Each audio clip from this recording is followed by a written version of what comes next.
una pregunta al pastor Moisés Román. Y yo tengo la primera pregunta. A ver, ¿cuál es? Así es que aquí va. Adelante. Pastor Moisés Román. Sí. ¿Es pecado comer morcilla? Una buena pregunta para este tiempo. Sí, no, porque lo que pasa es que yo escucho de todo. Sí. Yo oigo gente que dice que eso es Yo pensaba que era pecado algo por la más de sangre. altura. ¿Verdad?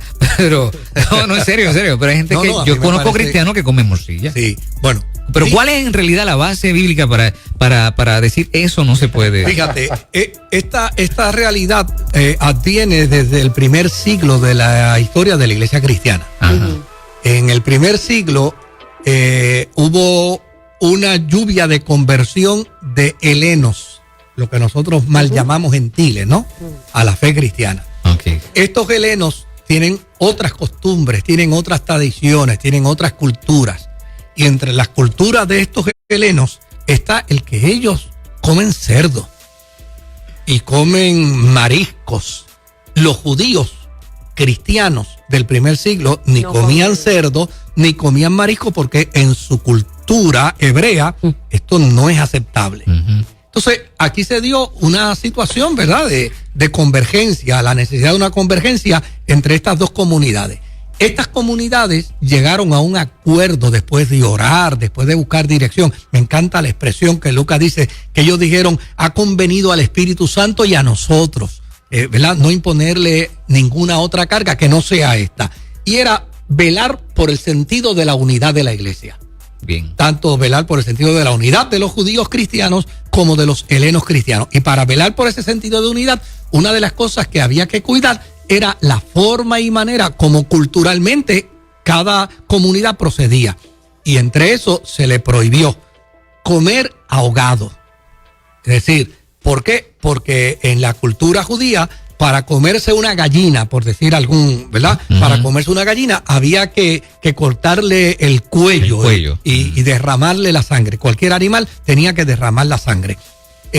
Los helenos le daban vuelta como si fuera un Ford del 30 y le daban vuelta a la gallina y la mataban con la sangre dentro. Entonces se comienzan a establecer esas reglas. Y esas reglas, obviamente, Pablo las acepta inicialmente en favor de la unidad de la iglesia. Pero más adelante, en la carta a los Corintios, uno descubre un dato interesante y es que esas reglas, Pablo las alteró. Okay. ¿Cómo Pablo las altera? Pues Pablo se da cuenta que ya el desarrollo y el crecimiento de la iglesia, de la comunidad de cristianos judíos, es menos. Y el crecimiento de cristianos helenos es más. Okay. Y entonces Pablo le dice a los cristianos de Corinto, mire, cuando ustedes vayan a la carnicería, ustedes no pregunten cuando vayan a comprar carne. No pregunten si cómo la mataron, no pregunten si está sacrificada a algún ídolo, no pregunten nada. Ustedes compran la carne, se van a su casa, la cocinan, la preparan y se la comen. Y se acabó. Y ya. Lo que quiere decir es que hubo una transformación, porque lo que provocó esto inicialmente no era una cuestión doctrinal de pecado. Lo que esto se hizo era para mantener la unidad de la iglesia, porque un judío cristiano, por más cristiano que fuera, no se iba a sentar con un gentil a comer lechón. Okay. No lo iba a hacer. Por lo tanto, pues para evitar eso, entonces, ¿qué hacen? Pues vamos a poner unas reglas que beneficien la unidad de ambas comunidades. Okay. Y yo creo que eso nos manda un mensaje a nosotros. Hoy en día, la cristiandad en Puerto Rico va a tener que sentarse a pasar por alto las tonterías y comenzar a trabajar juntos en lo que es esencial, ¿verdad? Porque eso fue lo que hizo la iglesia primitiva. A en favor aquella del ocasión. cuerpo de Cristo. A favor del cuerpo. Ahora, Okay. es interesante que hoy en día, como tú bien señalas, hay cristianos que comen morcilla, que está hecha de sangre, Ujú. de cerdo, y hay cristianos que no se la comen. Yo personalmente no me la como ni así me paguen. No hay manera que yo me la pueda comer. Ahora, yo no voy a juzgar y no voy a condenar a nadie como pecado por comer morcilla, porque lo que es interesante es que los que condenan como pecado no comer morcilla, muchas veces comen hígado de res, o comen hígado de vaca, comen hígado de res, o comen hígado de pollo, y eso, pues obviamente tiene el mismo contenido de sangre. Por lo tanto, en ese sentido, yo no, personalmente, yo no caigo en la trampa de condenar a un creyente porque come morcilla, porque si se la come, pues en el planteamiento de Pablo, pues mira, dio gracias a Dios y consumió el alimento, porque partiendo de la premisa, esa fue la premisa de Pablo. Pablo partió de la premisa de Jesús, no de la iglesia primitiva. ¿Cuál era la premisa de Jesús? Lo que el ser humano come, una vez lo digiere, va a la letrina. Y entonces, partiendo de esa premisa, Pablo dijo, eso no le hace daño a nadie. Digo, hay evidencia científica que demuestra que hace daño, ¿verdad? Al cuerpo, y esa es la razón por la que yo no me la como. Y el judío no lo hará de ninguna manera. El judío no lo hará jamás. Por principio. Por principio, aunque déjame decirte, yo he estado en Israel en muchas ocasiones, y es interesante cuando yo he estado en Israel, y el que está conmigo, el judío que está conmigo, vamos a un restaurante y pide chuleta. Y yo le digo, ¿para qué es esa chuleta? Y me dice, para ti. Le digo, es que yo no como chuleta. Me dice, por favor, acéptala, porque yo no la puedo pedir, dice el judío. Para que se la dé. Pero me la quiero comer yo. ¡Qué brutal! Acéptalas tú, Moisés, por favor. No las puedo pedir. Tú no te las comas porque me las voy a comer yo. Lo que pasa es que yo no las puedo pedir. Moralmente no debo pedirlas. Pero fíjate que, o sea, que aún en el entendimiento de muchos judíos, que claro, el judío, el hebreo o el israelita no necesariamente es judío, no practica el judaísmo. Y en ese sentido en Israel hay muchos hebreos israelitas que no practican el judaísmo y se comen lo que les den a comer. Pero no, o sea, ¿no les parece interesante esa mezcla de la cultura con la celebración de la Navidad, no? La forma en la que a nosotros culturalmente nos parece que se debe celebrar, y que de pronto es como que bastante contradictorio con la celebración en sí. Bueno, lo que para ¿Por qué pasteles? ¿Por qué lechón? Para mí es importante es partir de una premisa clara. Dios nos llamó a la paz. Y si dentro del entendimiento de alguien comer morcilla no agrada a Dios, lo propio es, entonces no la coma. ¿Ves? Como aquellos creyentes que no comen carne de cerdo. Yo no como ningún tipo de carne, ¿no? Pero yo entiendo que si lo hacen como una experiencia de su fe, de la dimensión de su fe, como los creyentes que dicen, yo no me voy a tomar nada que contenga alcohol, ni siquiera una medicina, y lo hacen como una cuestión de fe, pues para el Señor lo hacen. Lo que nosotros no podemos caer en la trampa es de condenarnos unos a los otros por lo que nos comemos, por lo que nos bebemos. Eso es lo que no debemos hacer. Caer en la trampa de la condenación y del juicio de unos a otros por lo que hace o por lo que deja de hacer. Bueno, por aquí a través de WhatsApp hay una pregunta. Se trata, dice, me gustaría que el pastor abundara un poco más sobre el momento dado, sobre la diferencia de dar gracias y ser agradecido.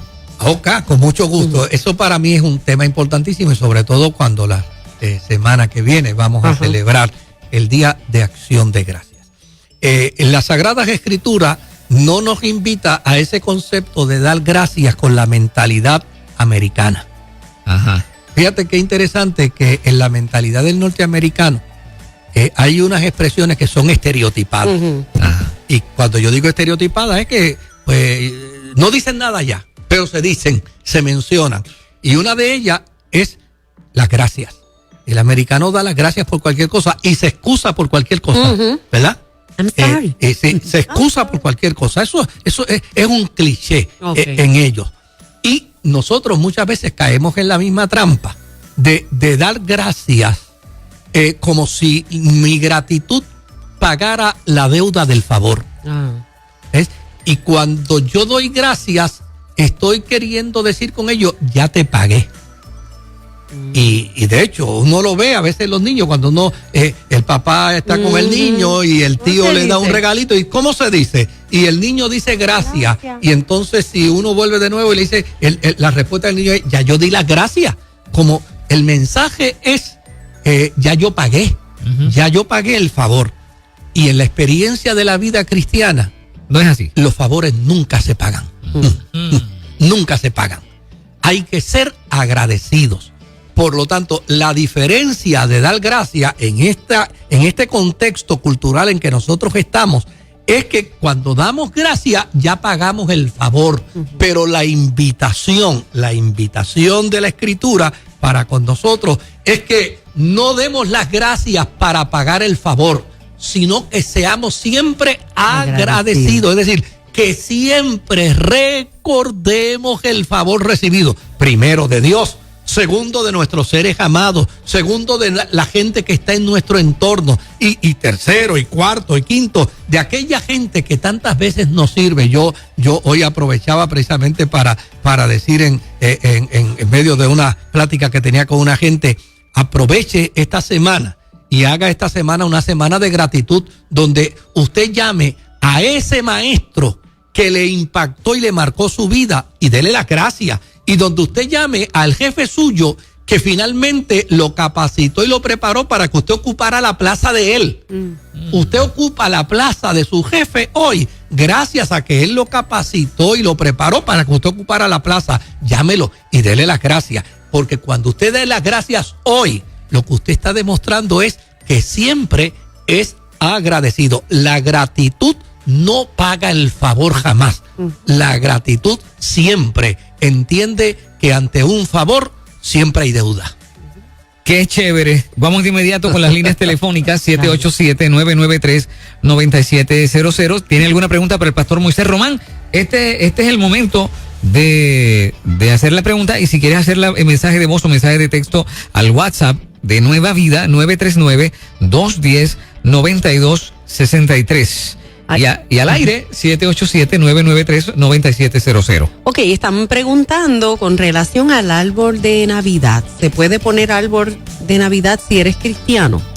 Mire, la experiencia de la celebración navideña tiene una meta y tiene un objetivo, y es la que los cristianos necesitamos enfatizar: el nacimiento de Jesús.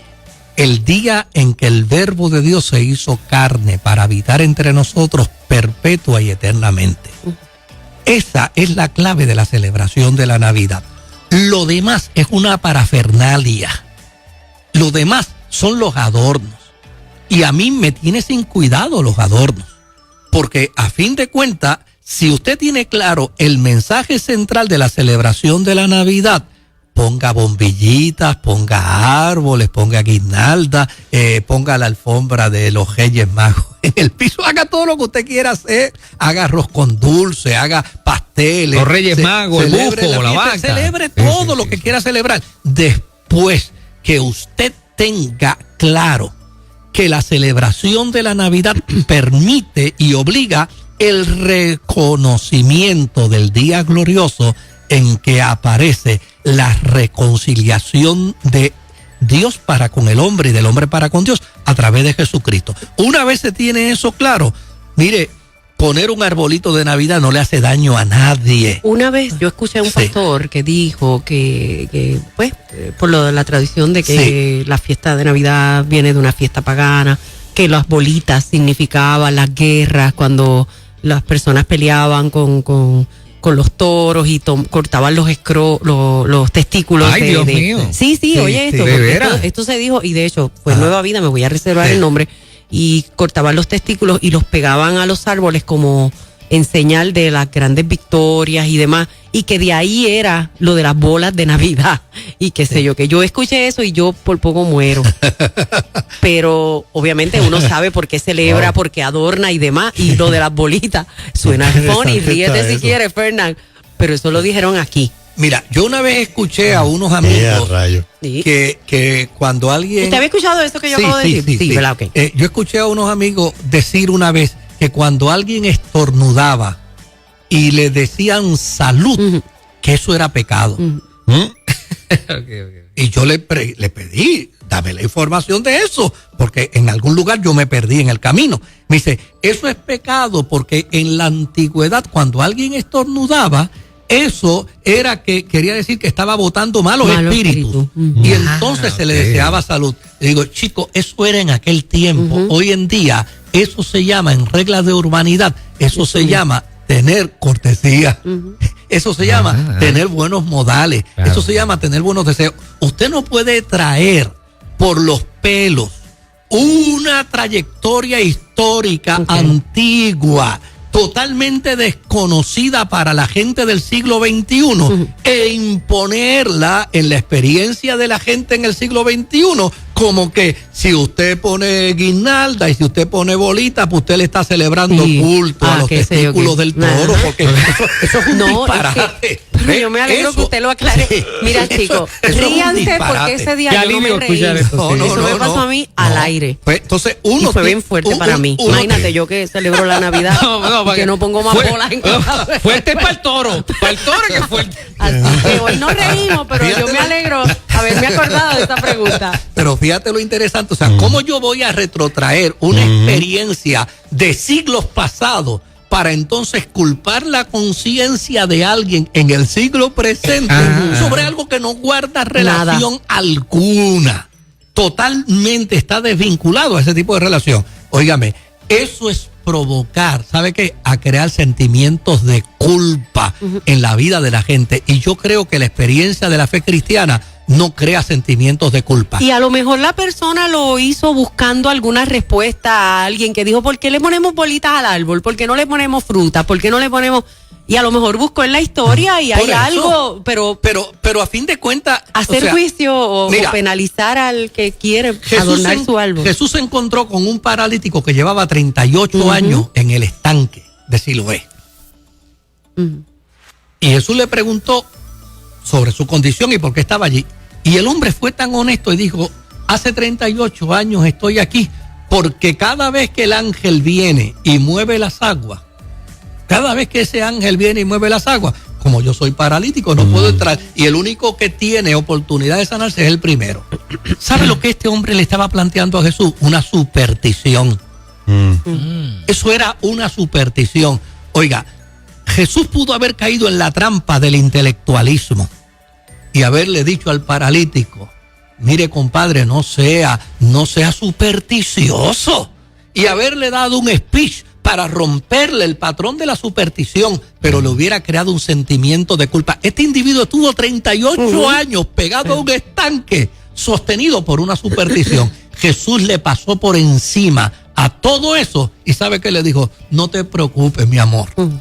Llegó el momento en que el que está frente a ti no es el ángel, es el verbo de Dios. A ti te digo, levántate, toma tu lecho y vete a tu casa. Y no le dio ninguna instrucción, ni le dio ninguna clarificación. ¿Sabe por qué? Porque si en ese momento Jesús se hubiera puesto a explicarle, ese hombre hubiera vivido una amargura, 38 años sostenido con una superstición y paralítico.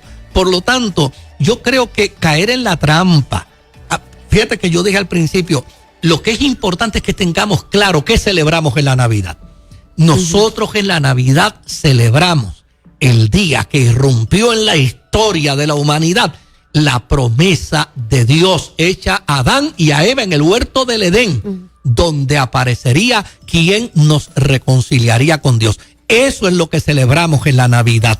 Y como eso es lo que celebramos en la Navidad, pues mire, celebrémoslo con gozo, con alegría, con entusiasmo. A mí lo que me crea dolor es ver gente celebrando la Navidad que no sabe un pepino angolo de esa gran verdad. Eso sí a mí me preocupa. Pero si la persona sabe y tiene claro que está celebrando el día que Dios irrumpió en la historia, mire, me preocupa un bledo si se pone un árbol de Navidad, una guirnalda, unas campanas, si pone música jíbara, no me crea ninguna preocupación, porque a fin de cuentas tiene claro la razón y el propósito de la celebración de la Navidad. Hay alguien aquí que está diciendo entonces qué hacemos con Halloween, que también fueron de siglos pasados, contesta más adelante. Sí, mi querido hermano, mi querida hermana, Halloween no celebra el día que Jesús irrumpió en la historia. Halloween celebra la muerte, Halloween celebra lo viciado, Halloween celebra la oscuridad. No me compare chinas con botellas. Estamos hablando de dos cosas totalmente distintas. A Halloween dígale que no, y a la Navidad y a la celebración de la Navidad, bíblicamente hablando, dígale que sí. Vamos con Rafael de Aguada. Adelante. Bendiciones. Sí, tengo dos preguntitas. Es que estamos viviendo unos tiempos finales, entonces vemos que hubieron enseñanzas pasadas que se enseñaron y entonces ahora bíblicamente están erróneas, ¿verdad? Entonces cuando uno se presenta ante un público o un auditorio, vemos que a veces nos llaman a uno liberal o personas que pensamos que no estamos de acuerdo con lo que se predicaba en los tiempos de G. Ávila, por decir. Y es para ver si es bíblico el ayuno y si es bíblico el diezmo. Eso sería todo. Bendiciones. ¿Cómo no, querido? Casi nada. Mire, la experiencia del ayuno no es solamente bíblica. La experiencia del ayuno está comprobada desde el punto de vista inclusive científico. Hay estudios científicos que demuestran que la experiencia del ayuno genera una sensibilidad espiritual en la vida de los seres humanos y provoca beneficio y salud a la vida de los seres humanos, por ese lado. Por el otro lado, la experiencia del diezmo también es una experiencia bíblica. Desde luego que la palabra diezmo no aparece en el lenguaje de la iglesia primitiva helena.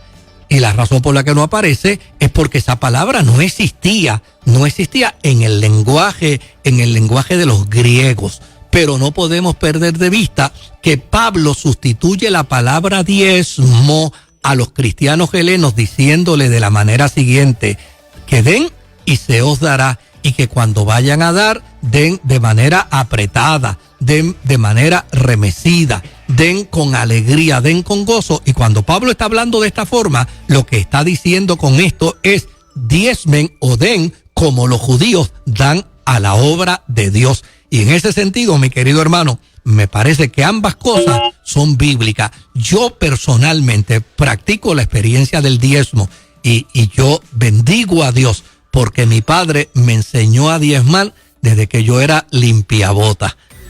Tremendo. Se nos acaba el tiempo, vamos con la última. Pedro de Bayamón. ¿Cómo no? Adelante, Pedro. Sí, buenas tardes. La pregunta es, en el libro de Job habla sobre Bermud. Entonces yo quería saber si algunas descripciones dicen que su cola era como un cedro. Yo quiero saber si se puede comparar con un dinosaurio, por ejemplo. Mire, el libro de Job es uno de los libros más antiguos que ha llegado a conocimiento humano y probablemente sea el más antiguo dentro de la Biblia. Los libros en la Biblia no tienen antigüedad como resultado del orden en el que están. El libro de Job probablemente sea más antiguo que el Pentateuco. Y desde luego, cuando aquí se está hablando de estos animales o elementos que son totalmente desconocidos, no hay ningún problema que alguien pueda pensar que sean de la prehistoria. Porque la experiencia bíblica del Pentateuco plantea la prehistoria. Y es interesante, mire lo que dice la Escritura: en el principio creó Dios los cielos y la tierra.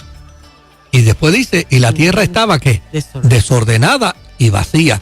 ¿Cuánto tiempo hubo en que Dios creó los cielos y la tierra y fue desordenada y vacía? Eso no lo sabemos. Eso no lo sabemos en lo absoluto. Y desde luego, en ese sentido, cuando yo me encuentro con un teorizante de otra escuela que no sea la escuela de la creación, y me dice, ¿ustedes no creen en la prehistoria? Mira, es muy probable que eso sea precisamente lo único que se dice de la prehistoria. Lo que se plantea de forma extraordinaria y de forma maravillosa es el orden que Dios le da al cosmos, el orden que Dios le da a las estrellas, el orden que Dios le da a todo lo creado y el orden que le dio al hombre, que fue el único que lo desobedeció. Señoras y señores, ha sido un segmento intenso hoy. Sí.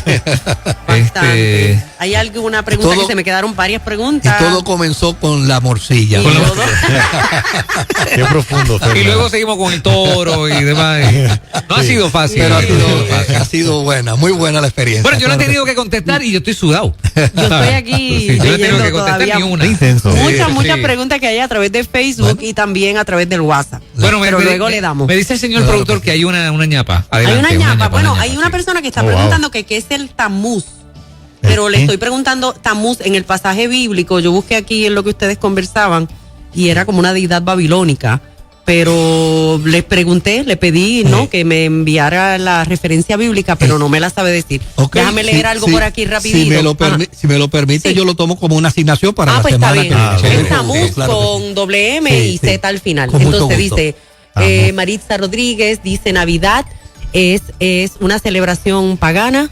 Yeshua nació entre septiembre y octubre. El Padre es el mismo ayer, hoy y siempre, y por los siglos.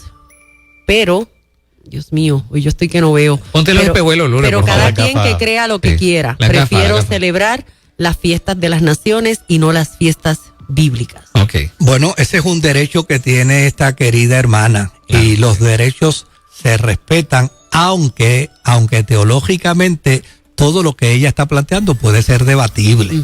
Desde luego, uno no va a caer en esa trampa, ¿verdad? Claro. Pues uno le respeta su postura y su posición.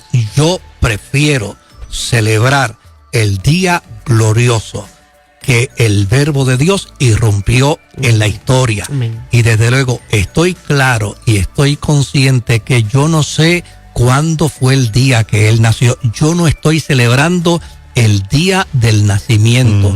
Yo estoy celebrando la ocasión cuando él irrumpió en la historia. Si yo fuese a celebrar las cosas porque desde el punto de vista están planteadas históricamente, yo quiero decirle a esta querida amiga y a esta querida hermana que la historia del Éxodo no aparece registrada en Egipto por ningún lugar. Sin embargo, los judíos la celebran y no aparece registrada. Eso es para que tenga un datito, ¿verdad? Sí, que le ayude a la reflexión. Nosotros celebramos no el día del nacimiento de Jesús. El día del nacimiento de Jesús no lo sabemos. No. Celebramos el que irrumpió en la historia. Y aquí está, y está entre nosotros. Y nosotros podemos decir, como dice la Manuel. Escritura, vemos su gloria como la del unigénito del Padre. Pastor Moisés Román, ¿dónde la gente le encuentra? Bueno, la gente nos puede llamar al 787-793-1777 y en lo que podamos servirle, estamos a la orden para hacerlo. Esto es Cerrando el Día, Nueva Vida 97.7.